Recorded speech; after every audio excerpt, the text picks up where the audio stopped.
I was born in the US, in Connecticut, and at the age of 19 I came to Australia on a study abroad, a study exchange program. And actually it was then I met my partner Paula, who I'm still with 21 years later. And so I returned to the States where I was studying a film degree to finish, but knowing I'd come back here to live with her.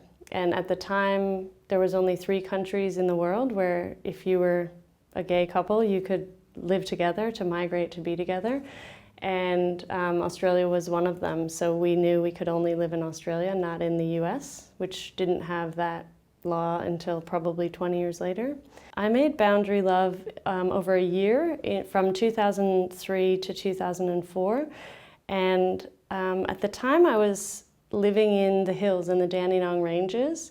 And it was beautiful, kind of wild, natural surrounds. We were on a 3/4 acre block with 100-meter kind of mountain ash trees in the backyard. But also all around us in our neighborhoods were these houses that had in front of them very large boundary hedges enclosing their quite, large properties. And they were beautiful sculpturally. They were kind of really beautiful and green and thick in all different colors. But I always, as I would walk the neighborhood, would think of what's behind there, how everything that's kind of important to the people in there is sort of enclosed behind that hedge, and how that boundary kind of prevents you from getting in. And it made me think of my childhoods in Connecticut growing up, where we would drive around at Christmas time and there would be decorations set up for Christmas on the lawn. There'd be these kind of hedges and decorations and lights, and you would drive around literally and it was like the lawns were open and these displays were a kind of invitation to visually kind of into people's lives. So it's a kind of welcoming. And so I was thinking of these 2 things, and I kept thinking of them metaphorically, this kind of invitation or this kind of boundary in relation to my experience migrating to Australia, where to be with the person I loved, I was kind of excluded from being really able to live in my own country. And so I was thinking about how much love matters and how there are boundaries and restrictions placed upon it in so many instances. And so I had this idea, I guess, to make that thing, which is a boundary, but also an invitation in the form of a giant hedge that spells love. And there's a light side and a dark side to love, probably in real life and in the sculpture.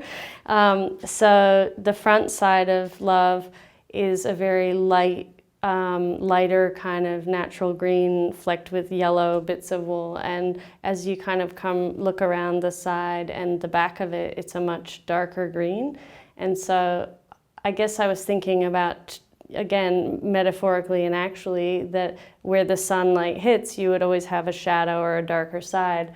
But I was also just thinking that there is, of course, a complex side to everything. And so for me, the work's not just about a kind of blanket optimism, but about kind of acknowledging the complexity involved in living.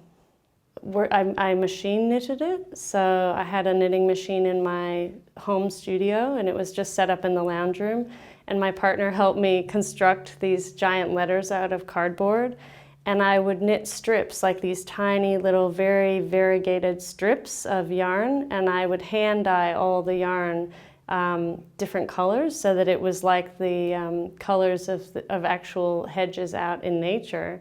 And then I'd probably knit, 10 strips in one whole day and cut them and adhere them to the surface and cover about this much area.